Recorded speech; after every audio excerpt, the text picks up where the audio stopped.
Caregiving can sometimes feel like an impossible struggle. Caregivers may be torn between taking care of loved ones and trying to maintain balance in life. The good news is that it doesn't have to be that way. The Caring Generation with host Pamela D Wilson is here to focus on the conversation of caring. You're not alone. In fact, you're in exactly the right place to share stories and learn tips and resources to help you and your loved ones. So now, please welcome the host of The Caring Generation, Pamela D Wilson. This is Pamela D Wilson, caregiving expert, speaker, elder care consultant, and guardian of the Caring Generation. The Caring Generation focuses on the conversation of caring, giving us permission to talk about aging, the challenges of caregiving, and everything in between. It's no surprise that needing care or becoming a caregiver changes everything. The Caring Generation is here to guide you along the journey, to let you know that you're not alone. You're in exactly the right place to share stories, learn tips and resources to help you and your loved ones plan for what's ahead. Invite your loved ones, family, and friends to listen to the show each week. This week, we are talking about aspects of how to cope with a chronically ill spouse. This is a far-reaching subject. Caring for a sick spouse includes the idea of accepting the diagnosis, grieving parts of life affected by the diagnosis, feeling lonely or isolated, learning how to manage and talk about the diagnosis, and supporting the sick spouse to take responsibility for managing the illness without the healthy spouse feeling like he or she has to be the fixer. Talking about how to pay for care when needed, and making sure that the healthy spouse takes care of him or herself. Joining us to share research about spousal caregiving relationships and managing chronic disease is Elisabet Eriksson, who has worked as a registered nurse for 10 years with a focus on cardiology in Sweden and Norway. She holds a PhD in international health from Uppsala University and has a senior lecturer position at the University of Gavle. Her research concerns the work environment and the well-being of immigrant health professionals and the life situations of close relatives in the area of long-term illness that we will be talking about on this program.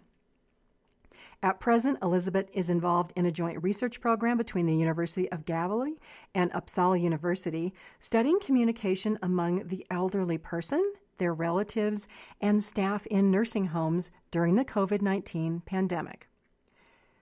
Before we begin to talk about spousal caregiving, I want to take a step back and talk about adult children caring for aging parents and how to translate this experience and knowledge forward to caring for a sick spouse or ourself as an aging adult. The experience and knowledge gained from caring for aging parents, if the caregiver is still young and years away from retirement age, might be forgotten after a parent or both parents pass away. The caregiver goes on with his or her life, not relating the idea of caring for an aging parent to caring for a spouse, or eventually needing care as an older adult. This lack of transfer of learning happens because the caregiver returns to activities that were put on hold while caring for an aging parent. Things like marriage, raising children, going to school, focusing on work and career. And then one day, something happens. The caregiver, a partner, or a spouse are diagnosed with a chronic disease. At the time of the diagnosis, the health concern may seem insignificant. The primary care physician prescribes a medication to put a Band-Aid on the condition like high blood pressure, diabetes, depression, or COPD. The chronic disease discussion ends when the patient fails or doesn't know the importance of asking questions, the right questions, like, can the condition get better? Will the condition get worse? What does this high blood pressure, diabetes, look like in 5 or 10 years? Does this condition cause other conditions?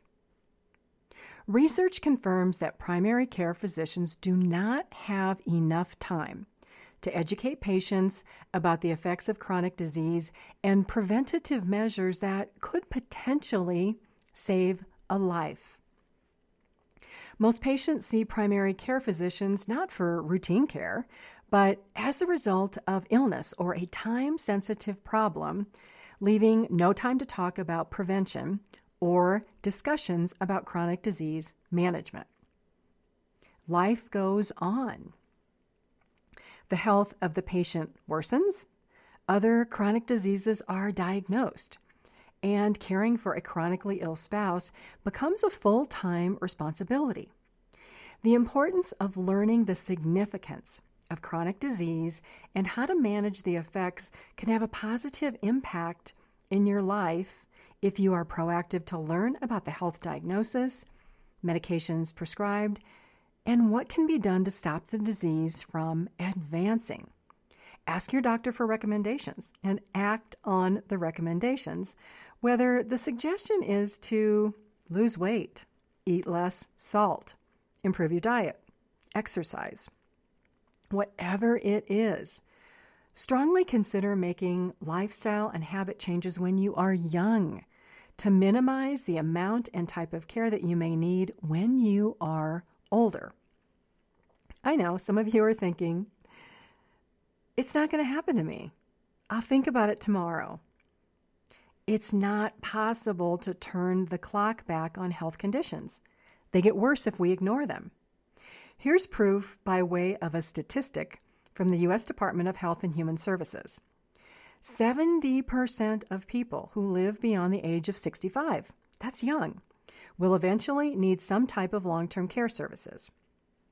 Within this group, 48% will receive some type of paid support, like being in a nursing home or home health care before they die. Healthcare expenses eat up large chunks of retirement income and savings.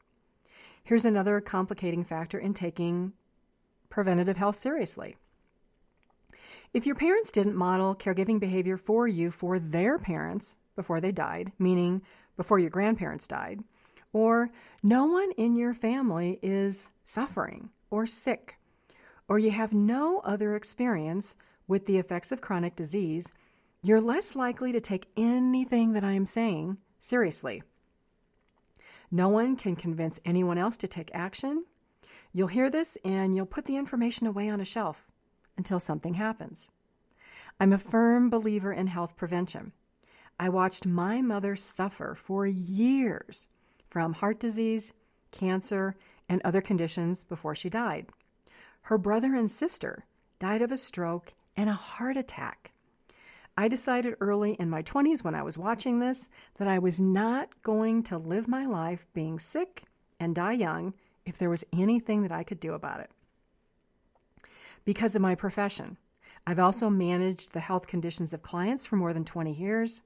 I know what can happen, and through the education and elder care consulting that I offer, I can help you prevent or manage your caregiving situation and the associated health concerns. Let's begin with how to cope with a chronically ill spouse. We just discussed earlier the diagnosis of chronic disease and the possibility that taking actions can help prevent conditions from getting worse. If you are beyond that point of an early diagnosis and the health of a sick spouse is affecting your day-to-day lives, the next step is to grieve the changes in your life and talk about plans to adapt to the change. If your husband or wife's health condition is significant, more time may need to be committed to attending medical care appointments or treatments. You may be spending more money on health-related expenses. Dealing with a chronically ill spouse may be consuming hours of each day if you are providing hands-on care, calling insurance companies, attending medical appointments, managing medications, and so on. You may be trading time for tasks by sacrificing your time by giving up social activities, spending less time with friends, and not paying attention to your health. It's easy to see how life quickly becomes out of balance or topsy-turvy when pressing priorities like how to cope with a chronically ill spouse consumes your time and your mind. For this reason, talking with your spouse about all possible issues that may arise is important to having a supportive relationship that goes both ways.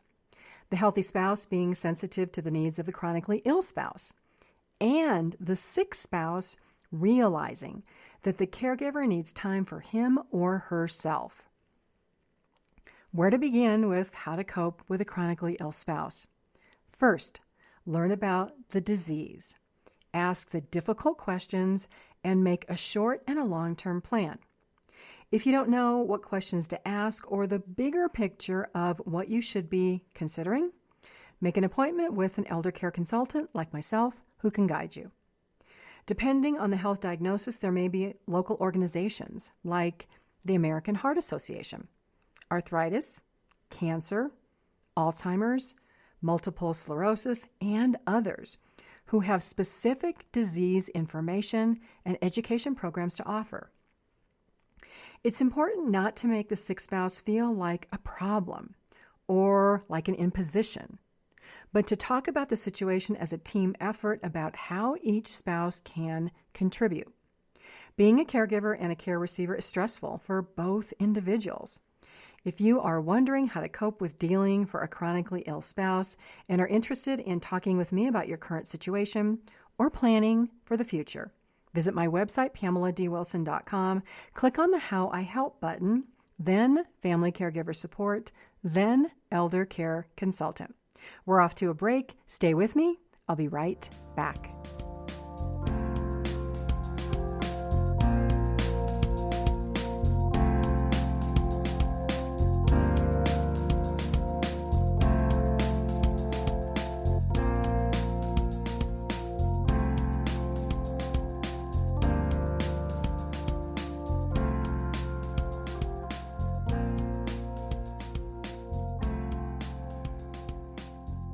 This is Pamela D Wilson on the Caring Generation program for caregivers and aging adults.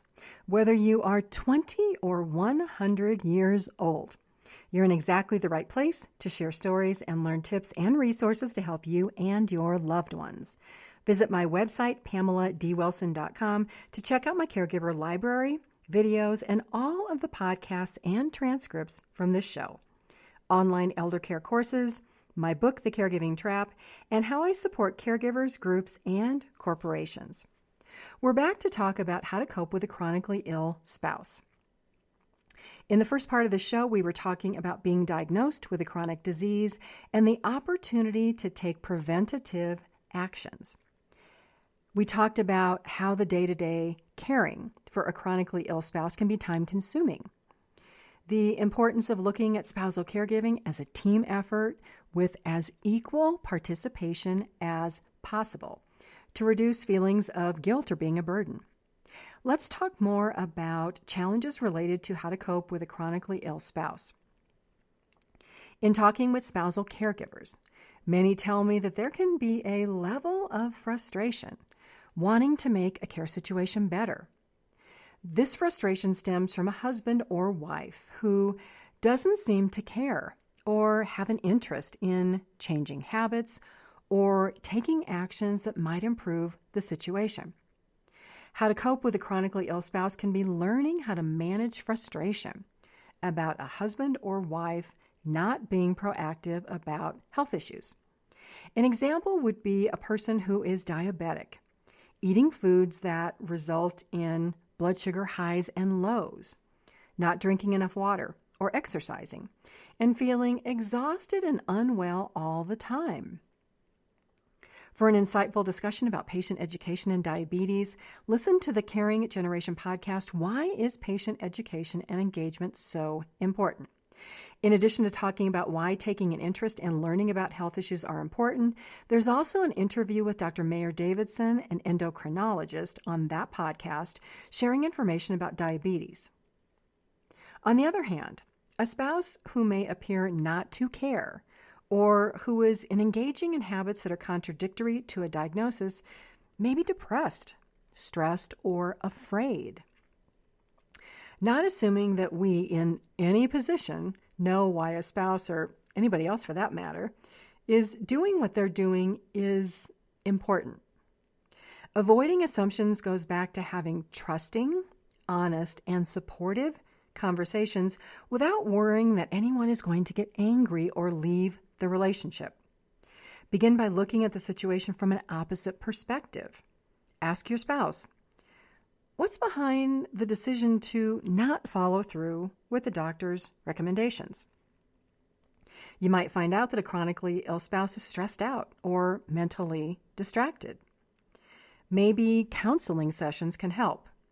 You can also ask, what are the potential costs to our relationship, our daily life, our finances, if we don't follow through with medical or other recommendations?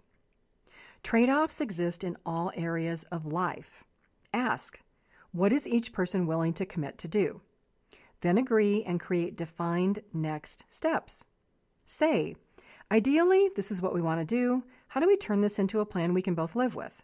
For example, being supportive without taking responsibility or doing too much for a spouse who can still do things for him or herself can feel like a balancing act, but it is possible. All caregivers can become too helpful and then feel like they're doing everything and that the care receiver expects to be waited upon. How to cope with a chronically ill spouse means not taking on tasks that you don't have to do too early in the care situation. Resentment can enter into spousal relationships when how to care for a chronically ill spouse feels one-sided. Medical care and attending appointments can be an important part of being married to a sick spouse. For spousal caregivers, learning to become an advocate, to ask questions, and to discuss the consequences of a health diagnosis can be essential to knowing and creating a plan for how to cope with a chronically ill spouse. Let's talk more about the effects of how to care for chronically ill spouses. Chronic illnesses can have significant effects on continuing to work, having the energy to do tasks around the house and socialize with friends. When a chronically ill spouse feels tired all the time, the healthy spouse can feel isolated and lonely. Many spouses do. Spouse caregivers may feel that they've lost their partner or playmate. Shifts in marital relationships happen between healthy and sick spouses. For the healthy spouse, self-care is extremely important. Assessing caregiver stress to acknowledge the importance of carrying on with social outings and seeing friends is part of ensuring caregiver well-being. If social interactions were mainly couple interactions, the healthy spouse may have to make more of an effort to schedule husband-to-husband or wife-to-wife outings if attending outings by yourself is uncomfortable. Maintaining social connections is so important to well-being. This brings up the subject of how to cope with a chronically ill spouse who cannot be left alone. In all relationships, there's a benefit to seeing friends and people outside of a caregiving relationship. Hiring a caregiver to stay with a chronically ill spouse while the healthy caregiver goes out to take a break offers dual benefits. The sick spouse can spend time with a caregiver in social activities in the home. The caregiver can also help with household tasks to give the healthy spouse a break. And the caring spouse can take needed time away without worrying that something is going to happen to the sick spouse while he or she is out of the house. When I managed my in-home care agency, my caregivers provided respite breaks for many spousal caregivers, just visiting 1 or 2 times a week, so that the healthy spouse could grocery shop, run errands, see friends, and socialize. In the big picture, 4, 8, or 12 hours in a single week for a break isn't much when you consider an entire 7-day week to be 168 hours. 12 hours is about 7% of an entire week's time. How to cope with a chronically ill spouse may involve nighttime care. meaning that the caregiver doesn't always get a full night's rest. These small periods of time off for the caregiver is needed to avoid the spousal caregiver from breaking down physically or mentally. In some situations, there are no children or any backup care for the sick spouse if something happens to the healthy spouse caregiver. How to cope with a chronically ill spouse can also be affected by age gaps. In some marriages, age gaps of 10 or more years exist. The difference in age may not seem significant when young, if both individuals are healthy. However, when a spouse needs care, the age and health difference can place a significant stress on the relationship and throw a wrench in how a couple thought they might live in retirement. How do couples manage when a chronically ill spouse ends work and the healthy spouse continues to work to financially support the family and maintain health insurance? When this happens, couples may be financially stretched to pay for medical care, household bills, and continue to raise children. If a spouse becomes ill at a young age, that throws a lot of additional complications. In those situations, investigate Medicaid benefits and SSI, which is supplemental security income related to being unable to work because of health conditions. That might be an option. Supplemental security income is often confused with Social Security retirement income. They are two separate programs. How to cope with a chronically ill spouse can mean that the spouse who is unable to work takes on more of the household responsibilities if possible, so that the working spouse can continue to work. In these situations, there may be a little bit of a role reversal for household management tasks. Being able to talk about lost income, paying the bills, and if possible, setting aside money to care for the healthy spouse is also a conversation to have. Talking about money can be difficult when the added expenses for how to cope with a chronically ill spouse consume a large part of the household budget. From a financial perspective, worries may exist by the healthy spouse that all of the savings of a couple will be spent on the care of the sick spouse. In situations of a late life or a second marriage, differences in age and the separate savings or income of each person before the marriage can add complication when one person's money might be needed to care for the other. I've talked with many caregiving spouses who were remarried, and then within a year, a spouse was diagnosed with Alzheimer's or another various serious health condition.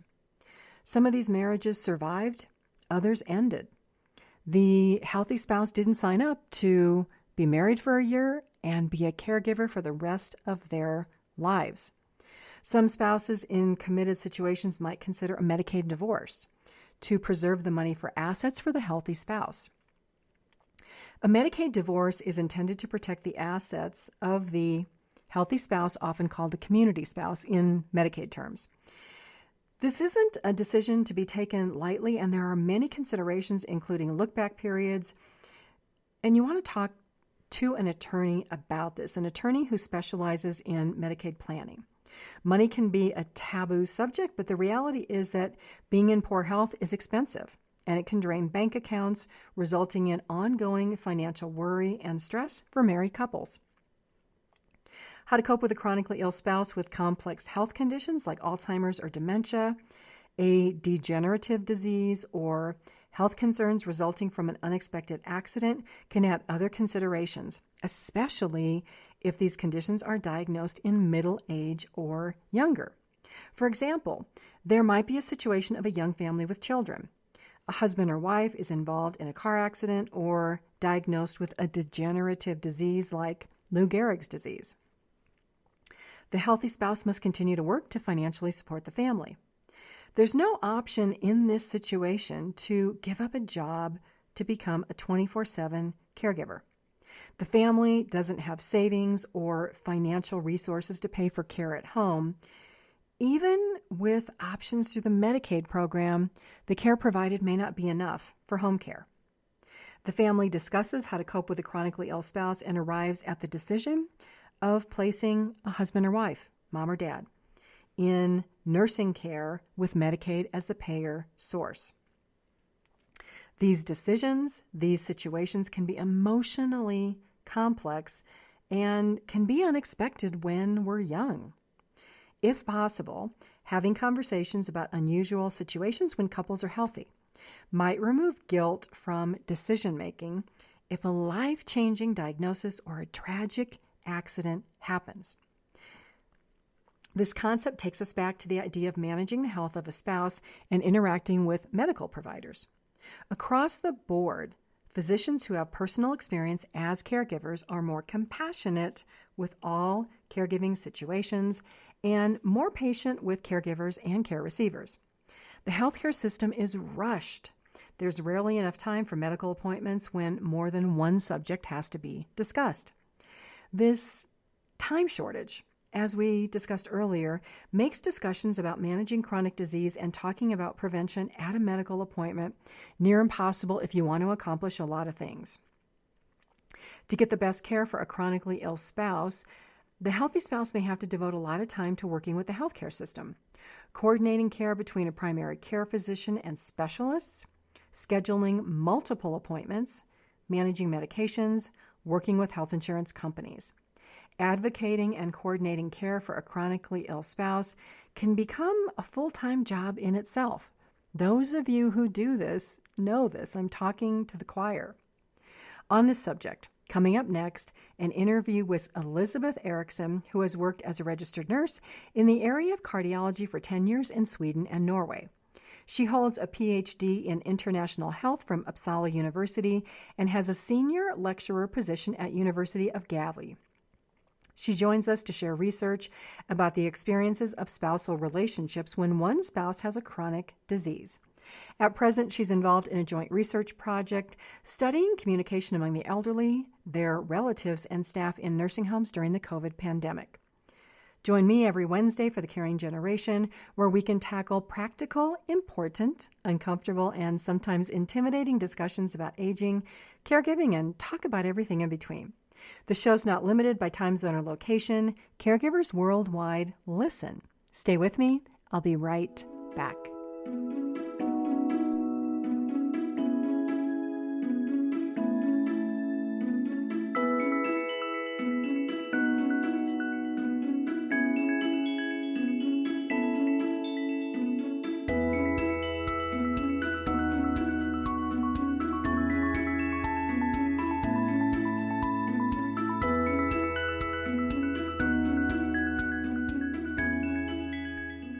This is Pamela D Wilson, caregiving expert, speaker, and elder care consultant on The Caring Generation. If you are looking for hope, help, or support for an aging or caregiving challenge, I can help. Visit my website, PamelaDWilson.com, click on the How I Help tab, next the drop-down for family caregiving support, and then the tab for elder care consultant. You can meet with me where you can learn more about how I support family caregiving situations. Share and visit my website, PamelaDWilson.com, with others you know. 1 in 4 people are caregivers looking for hope, help, and support, and they don't know where to turn or who to trust. You're about to meet Elisabet Eriksson with Uppsala University and Gavle. Elisabet, thank you so much for joining me today. Thank you. Thanks for having me. Found you through your research studies, and your study emphasized living with a spouse with a chronic illness, and it mentioned several areas of concern. Please share those challenges related to a change in social life. Well, yes, there are many challenges for partners. The partners in our study said that it was the health of a spouse that determined a lot of their social life. Some partners were so tired that they did not have the energy to socialize with others. Some even thought they were not invited to friends in the same way as they were before because of the spouse's illness.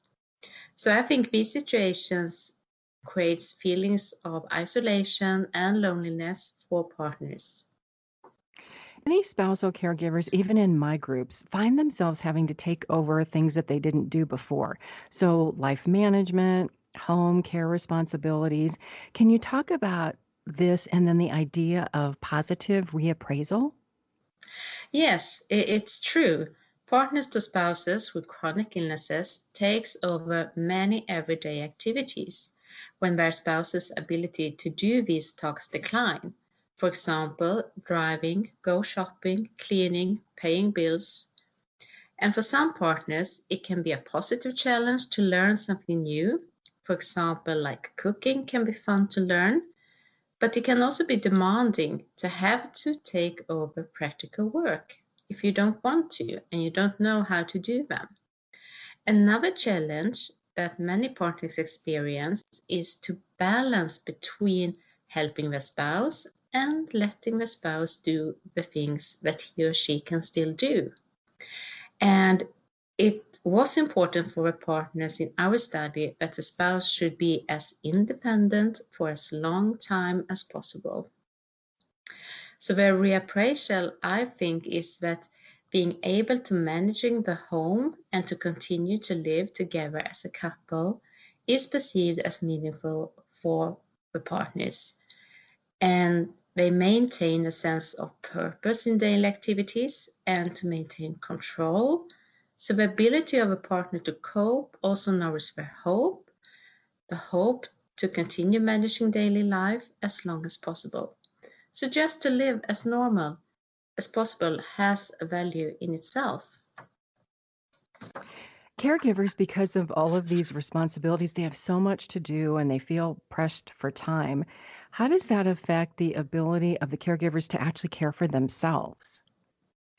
Well, I think caregivers experience a lot of stress and have limited time for themselves. Unfortunately, I think that many caregivers feel torn between their own needs and the needs of their spouse, meaning that for some, caregivers feels that they have to choose between their own needs and health and the spouse's needs. So they have limited time for their own basic needs and leisure activities, whichever these are, like taking walks, playing golf, go to the gym, go shopping, go swimming, meeting with friends, or whatever.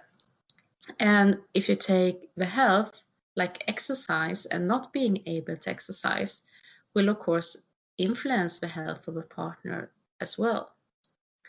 So even though partners have limited time for themselves, it is very important that they get some time to do just what they want to do. Was there anything in the study about, I would call it discomfort of a spouse, say the healthy spouse, talking to the spouse who needs care, about the fact that, they do need time alone and they do need a little bit of rest? Or do spouses just feel so guilty that they would feel bad bringing that up to a husband or a wife? Was there any discussion about that? Yes, there were, and I don't think they felt so bad about it. I think it was kind of obvious that they tried to go out, they tried to find some interest that they could continue to do. That they perhaps had one friend they could call or so, and to bring it up, make it easier for the couple. I think that they respect each other's time and if you have a good relationship, I think that worked out. But then, of course, there were some partners that felt like there was very limited time to do this. What did the study show about caregivers who also had a chronic illness and they're trying to care for a spouse who also has a chronic illness? Yes, I think these partners who are sick themselves needs much more attention. In our study, some partners could feel neglected, even forgotten by others, both from the healthcare system and from friends, meaning that their needs and the health of a spouse receive most attention in talks with others. And here I think the healthcare providers, doctors, nurses, physiotherapists, and other professionals have to give a partner's life situation some more thought so their needs are being met as well. They have to ask them how they are doing or how they are coping if they come together to check up at the clinic, for example. So, in these situations where the caregivers feel neglected by the healthcare system and their friends, can the caregivers do anything about that? What can be done? Yes, they had expectations to receive support from the healthcare system, but the partners were not satisfied with the information or the care provided from both the hospital staff or primary care professionals. So the partners lacked acknowledgement for the caregiving role by professional care workers. And they do an enormous job. And sometimes they just thought someone could say that, like, great work you're doing. So the health professionals need to acknowledge the partners much more, I think. And they also need to inform them about the available support that do exist and that themselves and the spouse can receive from a healthcare system. And there is support groups for partners, for example, for those with Parkinson's disease and other diseases. And these support groups can be very appreciated. For example, partners can get time for themselves to go shopping if they can leave the spouse there for a while. And we do have self-help groups and patients associations where people can share their experiences, give advice, support each other. And these groups, I think, could be much more used than they are being used today. For those groups, let's say I'm an introvert and I'm I don't like to talk to people or I'm afraid of sharing my feelings. Is there an easy way for a partner like that to feel a little more comfortable to get into a group? Do any of these groups have like a leader or something that kind of helps people feel more comfortable about joining? Well, I think there is a step to join, as you say. You need to take some kind of first step to join, and then perhaps you may feel more at ease to talk when you see and meet other people in your own situation. And I think here is the importance of a healthcare system, that they could perhaps push partners a little bit more about join one of these groups, or at least inform them that these groups are available. But then again, the healthcare workers, they need to acknowledge the situation of the partner. For friends, let's say that I'm one of these spouses and my friends have kind of just dropped off the face of the earth and they're not inviting me anymore. Is there something that I as a spouse could say to these friends in a nice way so that I would be invited more, or to kind of keep those relationships going like they were before I became this spousal caregiver? Well, I guess there are, but in our study, I don't think there were so many who had good examples of that. They more felt neglected and were, I think, a bit afraid to tell their friends about how they felt. And that's very sad, of course. Well, it is, and I can share in my caregiving groups, a lot of caregivers feel judged. So, friends who may not be a caregiver, if a caregiver says I'm exhausted, they may not even be empathetic. So maybe that's the challenge that we're seeing here. Can you talk about how the quality of a marriage, either a marriage that's really close and really loving or isn't so good, can affect this spousal caregiving relationship? Yes, we saw in our study that those having a good relationship, they continued to care for their spouse and felt good about it. So being in a long-term relationship was described as a resource and motivated partners to continue to care for their spouse. And other researchers have seen similar things, and those in a close relationship seem to find it natural to care for their spouse, and they are motivated by the love and affection for their spouse.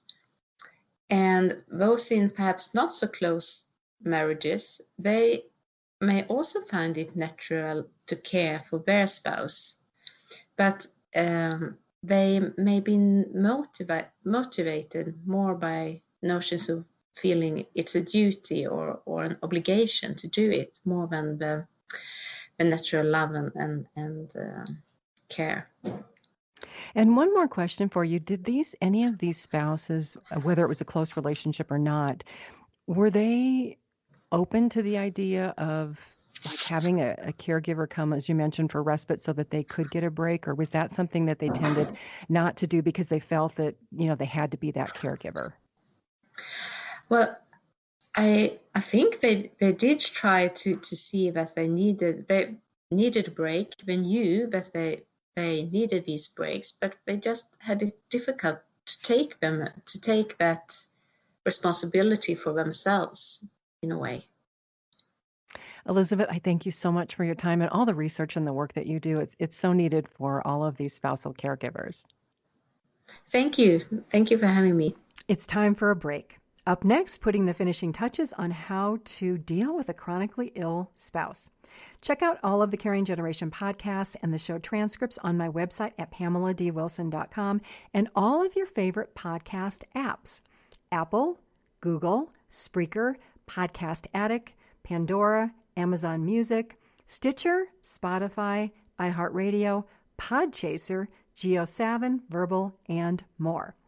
Add the podcast app for the Caring Generation show on the cell phone of your elderly parents, in-laws, family members, and friends. Helpful information about caregiving and aging is on my website and in my book, The Caregiving Trap: Solutions for Life's Unexpected Changes, available on my website, PamelaDWilson.com. I'm Pamela D. Wilson on the Caring Generation. Stay with me. I'll be right back.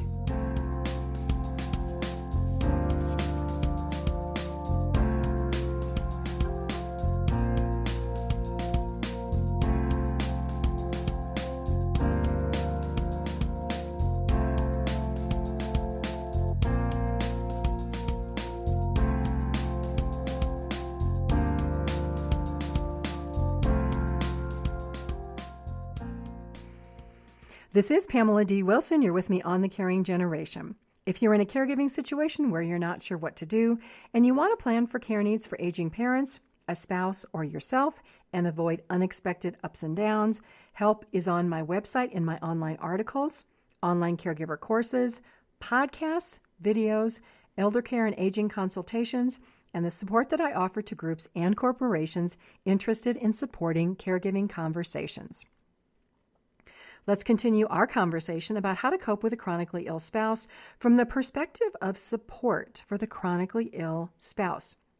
In addition to the disease-specific groups that I mentioned earlier, as a source of education and possible support groups, encouraging a spouse to remain as active as possible can pose benefits to physical and mental health. While a chronically ill spouse may be viewed as the stay-at-home spouse, there can be many benefits from this situation that you might not think about. A chronically ill spouse may be a support for children before and after school and with school activities. Having a chronic illness that prevents an individual from working or that affects help doesn't mean that a chronically ill spouse stops living. How to cope with a chronically ill spouse may mean that this spouse agrees to learn new things. In our conversation with Elisabet Eriksson, a chronically ill spouse may accept the responsibility of meal preparation and learn how to cook, in return for the healthy spouse taking over financial management responsibilities and working. Retired couples managing through chronic illness can find many ways to adjust to changes in day-to-day tasks. When couples are retired or married and one spouse works, if adult children are available and willing, a son or daughter may serve as another source of support for the healthy spouse. While parents still able to take care of each other may not want to burden adult children by asking for help, a son or daughter who can commit a few hours a week to help with routine tasks can be a godsend. Sons may be able to help with home maintenance type projects that a husband was previously able to do. A daughter might serve as a social companion for a mother by way of a lunch date or as a driver for shopping and errands. Visits by grandchildren might be an enjoyable distraction for the chronically ill spouse. When a chronically ill spouse becomes homebound, visits by family can be uplifting. Even video calls can be uplifting. As we discussed earlier, using a paid caregiver can also serve as a social companion and a support really for both spouses. Loneliness and social isolation are factors of increased aging. How to cope with a chronically ill spouse has an associated time commitment. This means that more spouses spend more time together and less time with others. Research confirms that friendships and participating in social and community activities is beneficial for health and well-being. How can couples whose life revolve around managing health reach out or reach inward to find ways to stay socially connected and have meaning in life? Many caregivers say that one day is just like the next, and the next, and the next. Some feel that they don't have anything to look forward to and might even feel resentful when you hear about the adventures of friends and couples who are not involved in care situations and all of the life adventures they're experiencing. If we are the caregiver or the care receiver who was previously active, social, and always on the go, the shift to being a caregiver or needing care can feel like a night and day difference. Married couples can mourn the loss of vacations or spending weekends together at the home of friends, and a long list of other enjoyable activities that might no longer be possible together as a couple.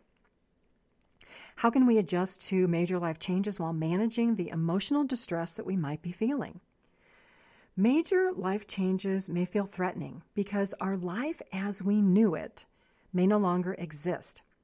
Being a caregiver and needing care can involve multiple stressors like changes at work, more time devoted to health activities and routines, and less time for the things that we love.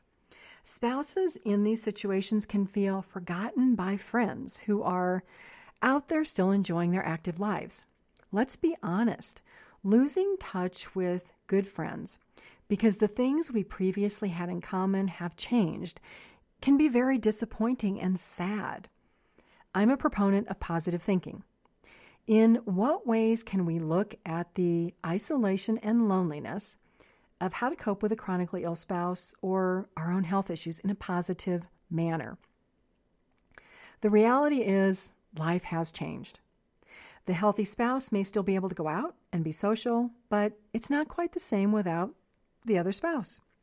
The chronically ill spouse may be homebound, but still as mentally engaged as always. Why not? What can we do to support meaning and purpose in both spouses' lives? Participating in activities we find enjoyable and being with people we like are two positives. How do we do this when, worst case scenario, all of our friends have disappeared? We don't have any children, and we're bored all of the time, and honestly feeling a little hopeless. Maybe we're not interested in doing anything. From a health perspective, look at the possibility of depression and if that is affecting how we feel coping with a chronically ill spouse. We can find ways, counseling or medication to help manage the depression. Next, action is a way to move forward. We take action and we do a joint activity. As a couple, write down your interests. What do you like to do? Is it things like listen to music, garden, do crafts, watch sports? And then write down things that you're naturally good at. These might be the things that you did in your career when you were working. For example, if one of you was an accountant or a CPA, you're probably good at math, accounting, and financial matters. Maybe one of you have really good computer or administrative or organizational skills. Maybe you were a school teacher or a salesperson with the gift of gab. You can talk to anybody. How can you build upon things that you are interested in or things that you're good at to benefit yourselves and others? When we experience a significant life change, there's an opportunity to help ourselves by becoming externally focused on a project or a person to allow our internal selves and the grief that we're feeling to reconcile. And it's a way to feel good about something that we're doing. During my life, I volunteered to work individually and in groups. I've served on boards of nonprofit organizations. Many of you may have a similar experience. I can't speak for you, but these experiences changed my life. They allowed me to meet new people I would have never met. I was able to connect socially, and I felt good that I was doing something that was good for other people. You might be thinking, I'm a caregiver for a sick spouse. Pamela, I don't need more things to do. Or, my husband is homebound. What can he possibly do? Or what can my wife possibly do? Those are two great observations and questions. The answer is you can get as creative as you want to be in solving feelings of loss, isolation, depression, and loneliness that many caring families and spousal relationships experience. Or you can choose to stay in the negative and be depressed. It's a choice. Why not bring a little light into your life? If you love music, what about learning how to play a musical instrument? Find a used guitar or a piano or whatever instrument it is and learn how to play. If you were a CPA or an accountant and you still enjoy working with numbers and math, what about approaching a local grade school and offer to tutor children who are struggling with math or accounting or reading or some other subject that you're good at? If your chronically ill husband or wife is a conversationalist, chatty, likes to talk, what about finding an organization that is looking for friendly visitors for people by telephone or by video calls? Here's a novel one. What about getting to know your neighbors and doing or sharing? Let me add some context to this, though. I'm assuming that you live in a safe neighborhood or an apartment or a complex where getting to know your neighbors would be a positive thing rather than a safety risk or something being seen as an imposition or inappropriate. An example of this might be starting a book club or playing cards with some of your neighbors, a walking group, or any type of activity that allows socialization without leaving the neighborhood, something that really doesn't have a cost to it. Maybe a monthly rotating potluck dinner or an outdoor barbecue. Sometimes the problem in these situations when we're feeling a little down is that we think there's only one way to do something because this is how we do that thing. How many of us have heard, well, we don't do that here, or we don't do it that way, or been there, done that, I don't think this is going to work. These are all sayings by naysayers who are focusing on the negatives instead of looking at the possibilities. We choose how we think every day. There are good people everywhere who are looking for friends and who would love to get to know you. Sometimes they're right next door or across the street or down the hall, and we haven't made the effort to connect. It's true. Some of these people may not have the time to make new friends or have an interest in making friends or group activities. That's okay. For all of those people who are not interested, there are others, I guarantee you, who will say yes. And on the topic of yes, if somebody invites you to do something, rather than immediately saying, no, I can't, how about saying yes? How to cope with a chronically ill spouse or being that chronically ill spouse involves so many aspects, plus focusing on the good in your relationship, adapting to change, taking responsibility for daily and ongoing tasks, and seeking personal fulfillment through activities that you do together, separately, and through social relationships. Thank you for joining me on this week's episode of The Caring Generation. Invite your family and friends to listen each week. I am Pamela D Wilson, caregiving expert, advocate, and speaker. I look forward to being with you again next week. God bless you all. Sleep well tonight. Have a fabulous day tomorrow and a great week until we are here together again. Tune in each week for The Caring Generation with host Pamela D Wilson. Come join the conversation and see how Pamela can provide solutions and peace of mind for everyone. Here on Pamela D Wilson's The Caring Generation.